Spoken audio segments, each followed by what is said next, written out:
Section 2.1 introduces the idea of instantaneous velocity. So the title of the section is How Do We Measure Speed? Now, we've all heard of the formula distance equals rate times time. If we take this formula and divide, we can rewrite it as rate equals distance divided by time. Or if we use words other than rate, like velocity, we can say that the velocity is the change in distance divided by the change in time. But this is an average velocity. If I go on a trip a certain distance and divide that trip distance divide it by the time it takes me to get there, it's an average velocity. It does not necessarily represent my speedometer reading at any given instant in time. Instead of distance, we sometimes refer to displacement, and in many situations, distance and displacement are the same, but not always exactly the same. So I'm going to point out in a few minutes the difference. So we'll take a look at an example. We'll suppose that I'm taking a trip to Chicago, and S of t denotes my displacement from home in miles after t hours in the direction of Chicago on the highway. So for example, S of 0.5 would mean how far I am from my house to Chicago in 30 minutes or 0.5 hours. Now, my graph, depending upon how I drive, could take many different shapes. Here's an example. The s-axis, that has units of miles. The t-axis, that has units of time and hours. Maybe I could drive this way so that I'd start out pretty slowly, but then I start to drive faster and faster and faster. Well, my average velocity, which is change in distance divided by change in time, is my distance, which is 140 minus 0, divided by the change in time, which is 2 minus 0, and that's 70 miles per hour. That's an average velocity. Although clearly, looking at the graph, I start off pretty slow, and then I end up going faster and faster. Now, one thing to note about this 70 is that it's the same as the vertical change divided by the horizontal change when I look at this point up here at 2, 140, and this point, 0, 0. In other words, if I take the change in y, 140 minus 0, divided by the change in the change in t, which is 2 minus 0, I get that 70. And in terms of slope, that quantity, that 70, is the same as the slope of the segment I get if I connect 0, 0 with 240. So the slope of this segment is equal to the average velocity, which is 70 miles per hour. Okay? We sometimes call this segment, technically it's a chord, but we sometimes also call it the secant line if it continues forever. Okay, here's another example. Maybe I drive differently to Chicago. Maybe my graph looks something like this. I start out super duper fast, and then over time, I drive slower and slower, but I still end up in Chicago after 2 hours, 2 hours and 140 miles into my trip. Now in this case, the average velocity is change in distance divided by change in time, which is 140 minus 0 divided by 2 minus 0, 70 miles per hour. It's the average velocity over the trip, even though I drove in a very different manner. Started out fast and went more slowly. That 140 minus 0 over 2 minus 0 is again the vertical change divided by the horizontal change, which is the slope of the segment connecting these 2 points, the slope of the secant line passing through these 2 points. Okay, a third graph. Maybe my trip looks something like this. Maybe I start going sort of steady as she goes for the first hour, and then maybe for 30 minutes, my displacement is the same, meaning I've stopped 40 miles from my house for some reason, and I'm just kind of hanging out and chilling for 30 minutes, maybe at a rest area or getting something to eat. And then at time 1.5 hours, I drive very, very quickly the remaining distance of 100 miles. The average velocity over the entire trip is still change in distance divided by change in time, which is 140 minus 0 over 2 minus 0, and that is again the slope of the segment connecting these 2 points.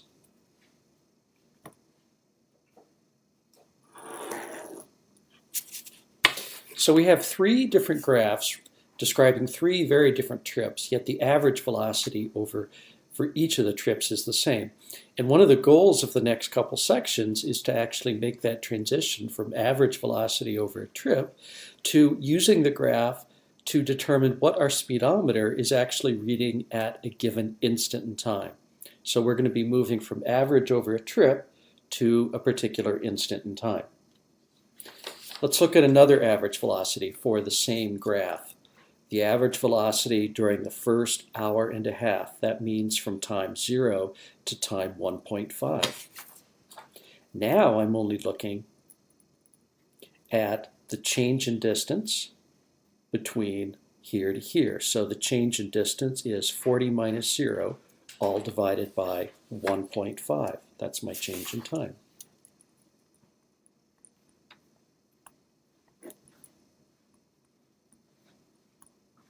That's the same as 40 divided by 3 halves, which if you invert and multiply is 80 miles per hour. Let's suppose I wanted to know the average velocity during the last half hour of my trip. Then I would be looking at the change in distance, 140 minus 40 divided by the change in time, which is 1/2. So 140 minus 40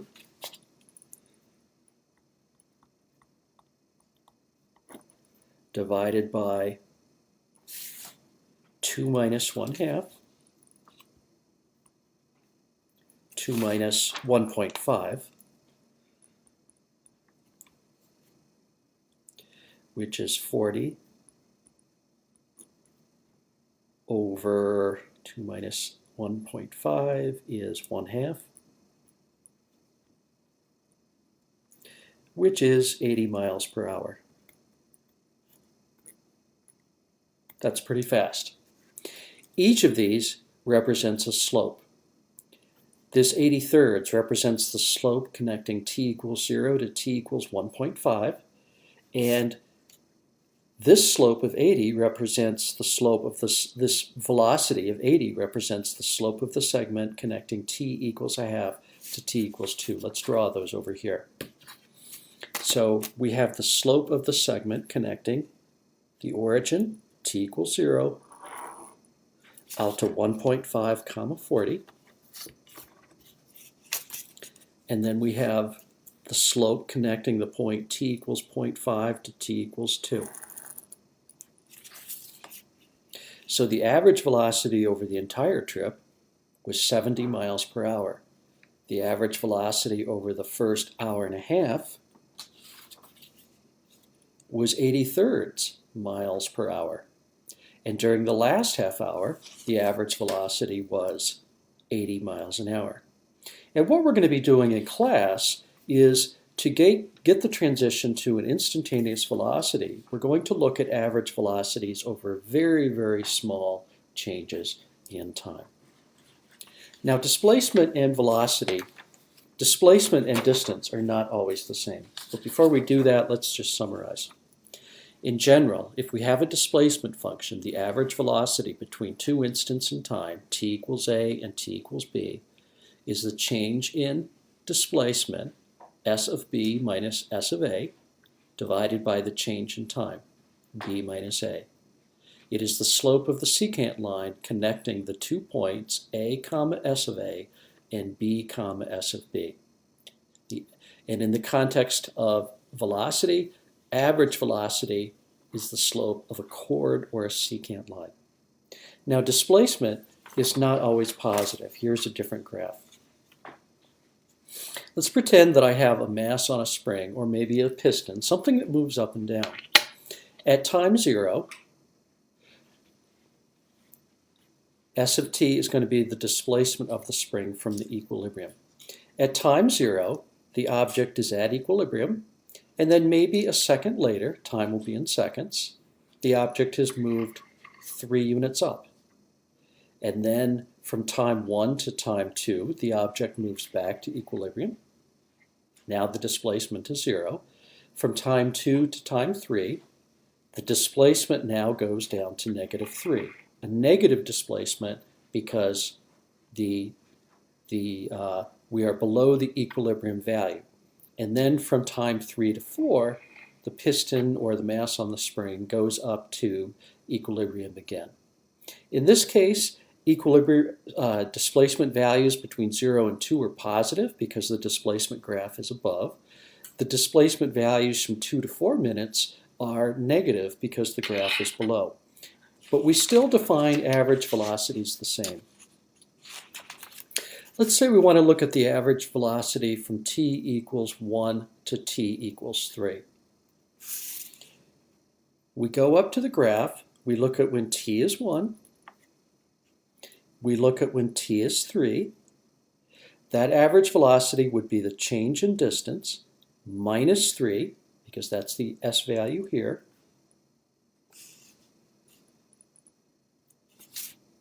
minus 3 minus the output here, which is 3, over the change in time, which is 3 minus 1, or 2. So that's going to be minus 3 again, minus 6 over 2, which is minus 3 inches per second. S is in units of inches. Okay, that minus 3 represents the slope of the secant line connecting these 2 points. Okay, so the slope of that is -3. Now, how can we make sense of a negative number? In this case, from 1 to 3, the piston or the mass on the spring, or whatever it is moving down, and we associate downward motion with a negative velocity, whereas upward motion we associate with a positive velocity. Speed is the magnitude of velocity. So the velocity was minus 3 inches per second, the average velocity. The absolute value of that would be the average speed, which is 3. Speed and velocity are not the same. Velocity can be negative. Now let's say we wanted the average velocity between times 0 and 4. Then we go up and we connect t equals 0 and t equals 4 with the segment and compute its slope, and it's clearly 0 inches per second, because the segment connecting these 2 points would have a slope of 0. So average velocity is slope. Average velocity can be negative. Okay, here's the problem for you to work on for class. A projectile is fired in such a way that its height above the ground after t seconds is given by s of t equals minus 4.9 t squared plus 20t. T is in seconds, s has units of meters. First, sketch s of t. Second, determine when the object hits the ground again. You'll want to set this to 0, and you'll need to solve using either factoring or the quadratic formula. What is the average velocity during its first 2 seconds of flight? What is the average velocity during its last 2 seconds of flight? What is the average velocity from when it is launched, the instant it's launched, to when it hits the ground? And for each of these average velocities on the graph, sketch secant lines whose slopes equal the above values. So you have one secant line slope whose value, one secant line slope equal to the first average velocity, one secant line slope equal to the second average velocity, so on and so forth. Once we have this, we're going to make the transition to instantaneous velocities in class.